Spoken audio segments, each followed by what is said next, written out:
Welcome to Nitya exam pointer. Nitya exam pointer में आप सभी मित्रों का स्वागत है। कैसे हैं आप सब लोग? अच्छे होंगे, स्वस्थ होंगे, कुशल होंगे, मस्त भी होंगे, मस्ती के साथ अध्ययन भी कर रहे होंगे। तो यहाँ भी आइए, मस्ती के साथ अध्ययन कीजिए।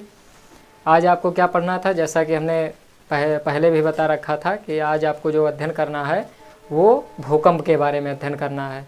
पिछले वीडियो में या पिछले क्लास में आपने जो अध्ययन किया वो ज्वालामुखी के बारे में अध्ययन किया। ज्वालामुखी क्या है, कितने प्रकार हैं इसके, विश्व वितरण क्या है, कहाँ कहाँ भूकंप आते हैं, वो ज्वालामुखी आते हैं। ठीक उसी तरह से भूकंप क्या है, भूकंप लहरें कौन कौन सी हैं और भूकंप कहाँ कहाँ किस क्षेत्र में आते हैं, यही सब आपको आज अध्ययन करना है। तो आइए, आज आप सबको जो अध्ययन करना है वो भूकंप के बारे में अध्ययन करना है। जैसा कि पिछला आपको हमने बताया कि ज्वालामुखी के बारे में अध्ययन किया। भूकंप क्या है, भूकंप किसे कहते हैं, सबसे पहले यही बात आती है, परिभाषा सबसे पहले जान लेना आवश्यक है। तो भूकंप जैसे दो शाब्दिक अर्थ, मतलब दो शब्दों से मिलकर बना है ये शब्द। भूकंप मतलब पृथ्वी में कंपन उत्पन्न होना या धरातल में कंपन होना ही क्या है, भूकंप है। बात समझ में आई? भूकंप भूपटल का कंपन अथवा लहर है। साधारण तरीके से आप समझ लीजिए कि भूकंप भूपटल का कंपन अथवा लहर है। मतलब जैसे धरातल में लहर की तरह है ना, लहर की तरह उत्पन्न होती है, पृथ्वी में कंपन होता है, लहर ऐसे ऐसे चलती है, ये नहीं कि सीधे ऐसे चलती है ना। भूकंप भूपटल का कंपन अथवा लहर है जो धरातल के नीचे अथवा ऊपर चट्टानों के लचीलेपन या गुरुत्वाकर्षण की समस्थिति में क्षणिक भर अव्यवस्था जब उत्पन्न होती है तो भूकंप आता है। तो उसे क्या कहते हैं, भूकंप कहते हैं। भूकंप भूपटल में कंपन अथवा लहर है ना। पृथ्वी में या भूपटल में कंपन होना ही क्या है, भूकंप है। आप ये बात ध्यान रखिएगा। भूकंप भूपटल का कंपन अथवा लहर है जो धरातल के नीचे अथवा ऊपर, धरातल के नीचे भी और धरातल के ऊपर भी, क्योंकि सर्वप्रथम जब भूकंप की उत्पत्ति होती है तो सर्वप्रथम कहाँ उत्पन्न होती है, भूकंप मूल जहाँ उत्पन्न होती है पृथ्वी के अंदर, उसे भूकंप मूल, फोकस उसे कहा जाता है। और जब वही धरातल पर हमें अनुभव होता है, भूकंपीय लहरों का अनुभव होता है, भूकंप का अनुभव होता है, तब उसे हम क्या कहते हैं, भूकंप केंद्र या भूकंप अधिकेंद्र, एपी सेंटर कहते हैं। ये ध्यान रखिएगा। जैसे हमारा धरातल है, इसके इधर आप देखिए, जब हमें धरातल पर अनुभव होता है तो उसे हम भूकंप केंद्र कहते हैं, जहाँ उत्पन्न होता है, जहाँ अनुभव होता है। और ये धरातल के ऊपर हो गया और ये धरातल के नीचे है ना, इसीलिए यहाँ कहा गया है भूपटल का कंपन अथवा लहर है जो धरातल के नीचे अथवा ऊपर है ना, धरातल के नीचे, धरातल के ऊपर भी। तो धरातल के नीचे भूकंप मूल और धरातल के ऊपर भूकंप केंद्र।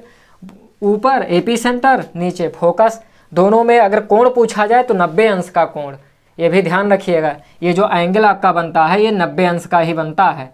अगर यहाँ से देख लिया जाए, यहाँ से आप देखिए, यहाँ से ये सीधे क्या है, जो भूकंप मूल है, भूकंप मूल और भूकंप केंद्र दोनों के बीच में जो कोण बनता है 90 डिग्री पर ही बनता है। दोनों एक सीधी रेखा में होते हैं, ये ध्यान रखिएगा।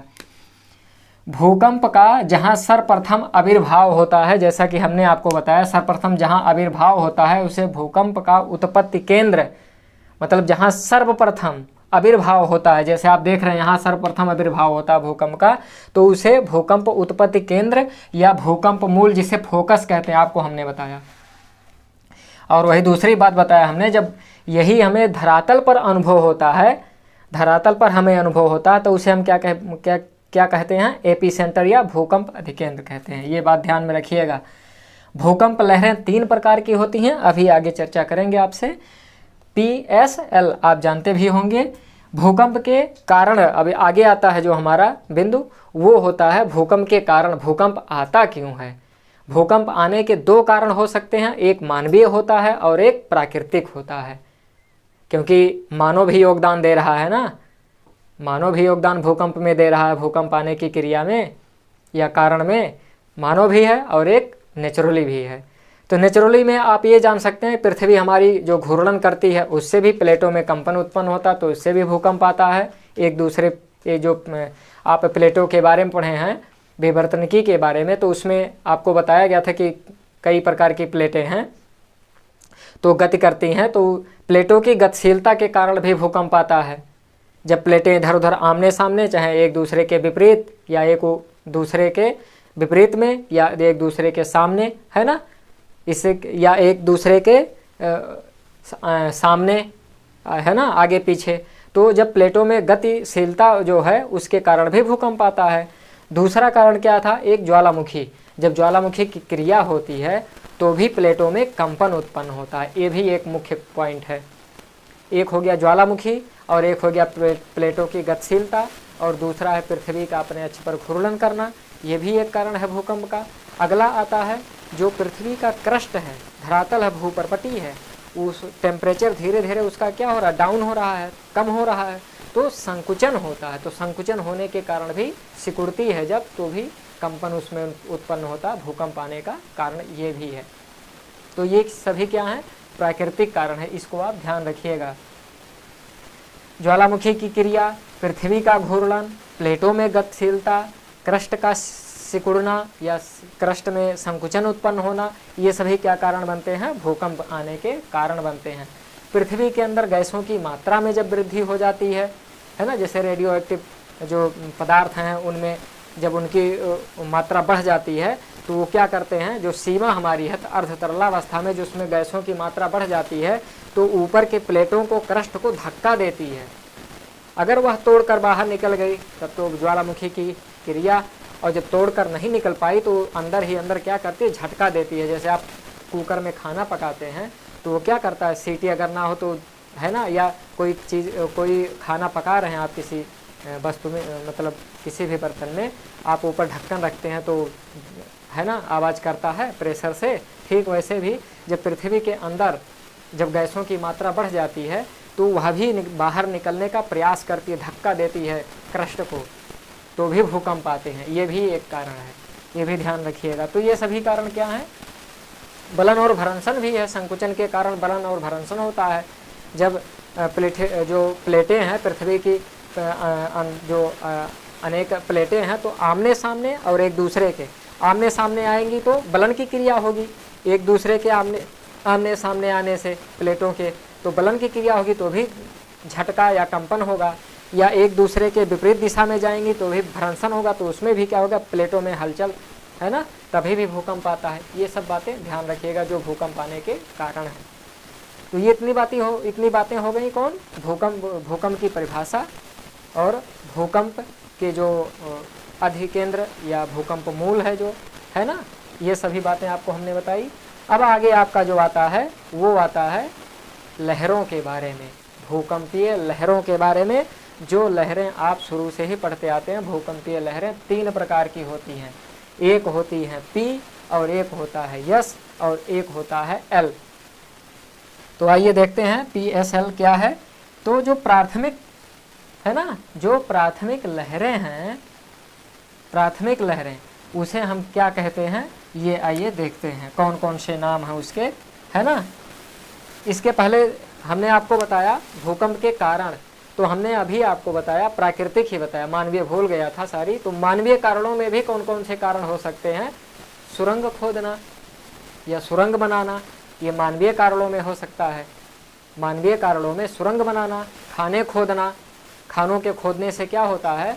जब खानों की छत, जो खान बनी हुई है, कोयले की खान या कोई भी खान बनी हो, उसकी छत जब गिर जाती है तो भी छत उसकी गिरने से पृथ्वी के प्लेटों में भी कंपन उत्पन्न होता है। पृथ्वी में कंपन उत्पन्न होता तो भी भूकंप आने के कारण हो सकते हैं। अणुबमों के परीक्षण से या विस्फोटों से, विस्फोट से भी और परीक्षण से भी, ये सभी क्या कारण होते हैं? भूकंप आने के कारण होते हैं। कौन से कारण? मानवीय कारण में। ये बात ध्यान में रखिएगा। प्राकृतिक और मानवीय हमने 2 कारण बताया। प्राकृतिक में कौन कौन से हैं और मानवीय में कौन कौन से कारण हैं जिससे भूकंप आते हैं, वो बातें स्पष्ट हो गई। आप एक बार फिर से समझ लीजिए।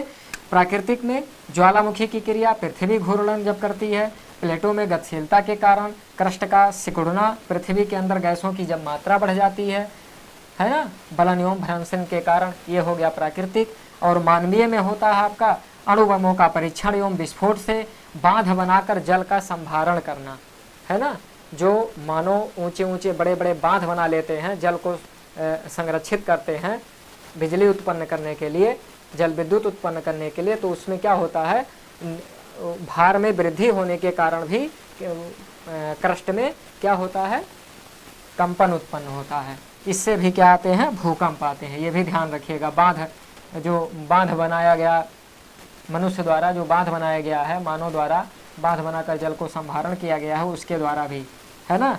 सुरंग बनाना, खानों की छतों का गिरना, ये सभी क्या कारण है, भूकंप आने के कारण है, मानवीय कारणों में। ये ध्यान रखिएगा। इतनी बातें स्पष्ट हुई। आगे देखिएगा, भूकंप के दौरान भूकंप मूल से जो ऊर्जा विमुक्त होती है उसे प्रत्यास्थ ऊर्जा कहते हैं। यहाँ से जो ऊर्जा विमुक्त होती है उसे हम प्रत्यास्थ ऊर्जा कहते हैं। ये भी कभी कभी पूछा जाता है कि भूकंप मूल से जो ऊर्जा विमुक्त होती है उसे कौन सी ऊर्जा कहते हैं, वो कौन सी ऊर्जा होती है, प्रत्यास्थ ऊर्जा उसे कहते हैं। ये भी ध्यान रखिएगा। भूकंप के दौरान पृथ्वी में कई प्रकार की लहरें उत्पन्न होती हैं, जिसे हम भूकंपीय लहरें कहते हैं। इसमें भी कन्फ्यूजन हो जाता है कि भूकंप के दौरान जो लहरें उत्पन्न होती हैं उसे क्या कहते हैं, तो लोग PSL ये सब लगा देते हैं, लेकिन वहाँ ऑप्शन अगर होगा भूकंपीय लहरें तो उसको ऑप्शन में टिक करेंगे। ये बातें ध्यान में रखिएगा। भूकंप के दौरान जो ऊर्जा विमुक्त होती है भूकंप मूल से, फोकस से, उसे हम प्रत्यास्थ ऊर्जा कहते हैं। और जो लहरें उत्पन्न होती हैं उसे हम भूकंपीय लहरें कहते हैं। लहरें 3 प्रकार की होती हैं, PSL, जैसा कि पहले हमने आपको बताया। पहला है प्राइमरी वेव्स, जिसे हम कहते हैं, इसे संपीडनात्मक भी कहते हैं, इसे पी तरंग भी कहते हैं, प्राथमिक तरंग भी कहते हैं। इनकी गति सर्वाधिक होती है। इनकी गति S और L की अपेक्षा सबसे अधिक होती है। तीनों लहरों में प्राथमिक की सबसे अधिक होती है। ये जब यहाँ उत्पन्न होती है तो सीधे क्या होता है, ये जो लहरें होती हैं, पी लहरें सबसे पहले पहुँचती हैं कहाँ पर, केंद्र पर, है ना। भूकंप मूल से पृथ्वी के धरातल पर सर्वप्रथम यही कौन सी लहरें पहुंचती हैं, पी। ये ध्यान रखिएगा। इसकी गति 8 से 14 किलोमीटर पर सेकंड होती है। किसकी, पी तरंगों की या पी लहरों की जो गति होती है वो 8 से 14 किलोमीटर पर सेकंड होती है। ये भी ध्यान रखिएगा। इसे प्राथमिक, संपीडनात्मक या पी तरंगे कहते हैं। इन लहरों की जो गति होती है वो 8 से 14 किलोमीटर पर सेकंड होती है। भूलिएगा नहीं, ये ध्यान रखिएगा। ये सर्वाधिक तेज गति से चलने वाली लहरें हैं और ये लहरें तीनों अवस्थाओं से होकर गुजरती हैं, तीनों पदार्थों से, जिसे हम कह सकते हैं ठोस, द्रव, गैस। ये ध्यान रखिएगा। ये कभी कभी ये लहरों के बारे में पूछा जाता है, अभी आपको हम स्पष्ट करेंगे, आगे बताएंगे भी। सर्वाधिक गति 8 से 14 किलोमीटर पर सेकंड की गति से सीस्मोग्राफ स्टेशन पर सर्वप्रथम यही पहुंचती है। कौन सी लहर पहुंचती है, पी लहर। सीस्मोग्राफ जो स्टेशन लगा होता है, भूकंप मापी यंत्र जो लगा होता है, भूकंप मापी यंत्र को सीस्मोग्राफ से मापते हैं, है ना। और किस मापक तीव्रता जो होती है, तीव्रता वाला मापक यंत्र जो होता है वो रिक्टर स्केल पर मापा जाता है। ये दोनों बातें ध्यान रखिएगा। भूकंप मापी यंत्र सीस्मोग्राफ और तीव्रता मापी यंत्र अगर पूछा जाता है तो रिक्टर स्केल होगा। ये ध्यान रखिएगा। 0 से 9 अंक तक होता है।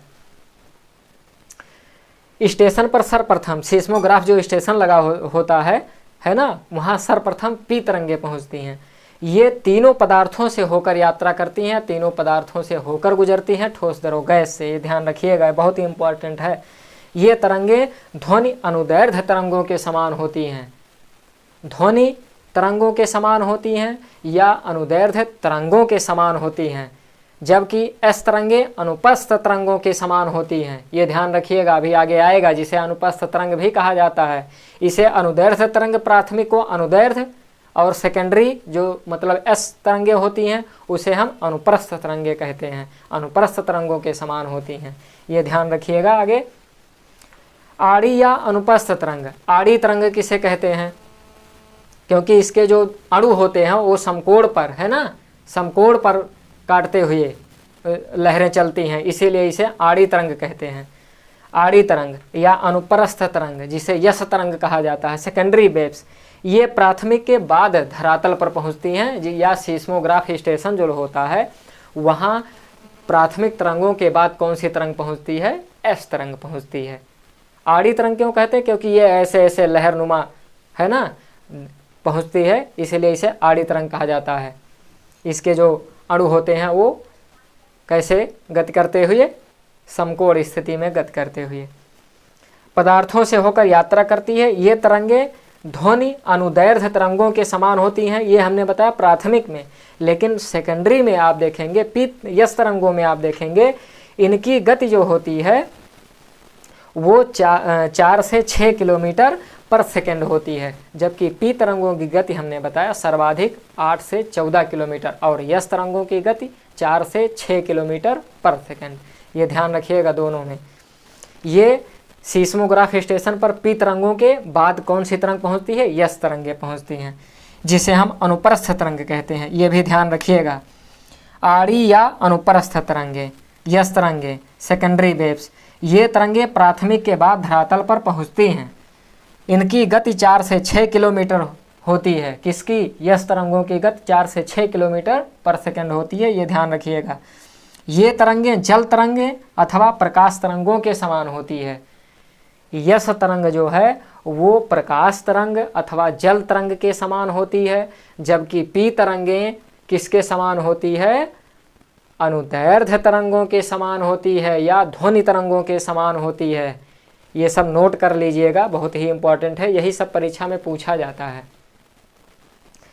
कि कौन सी तरंगें ध्वनि तरंगों के समान होती हैं, कौन सी तरंगें अनुप्रस्थ तरंगों के समान होती हैं, कौन सी तरंगें जल तरंगों के समान होती हैं, प्रकाश तरंगों के समान होती हैं।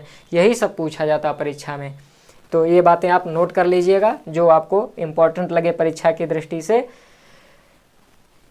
अब ये एक बात और इसमें ध्यान रखिएगा, ये केवल ठोस में ही यात्रा करती हैं। कौन सी? यस तरंगे।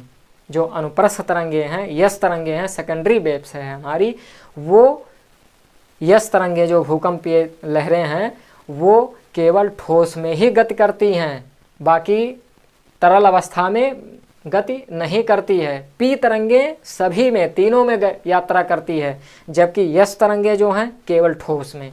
ये ध्यान रखिएगा, तरल में नहीं करती। कभी कभी ऐसा भी पूछा जाता है कौन सी तरंगे तरलावस्था से होकर नहीं गुजरती या तरल पदार्थों में यात्रा नहीं करती है। ये ध्यान रखिएगा, ठोस हो जाएगी, ठोस में, ठीक है, ठोस में यात्रा करती है जबकि तरल में नहीं करती है यस तरंगे।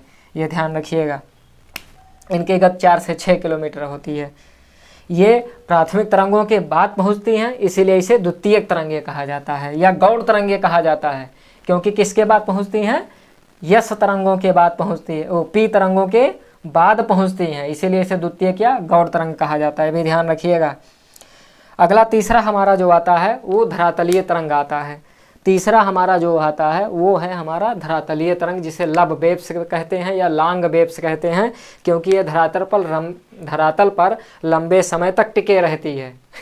लंबे समय तक टिके रहती है मतलब दोनों तरंगों की अपेक्षा ये ज़्यादा समय तक रहती है धरातल पर, है ना। ये ध्यान रखिएगा। अब आगे देखिए, धरातलीय तरंगे ये अधिकेंद्र है, अधिकेंद्र पर सबसे बाद में पहुंचती है।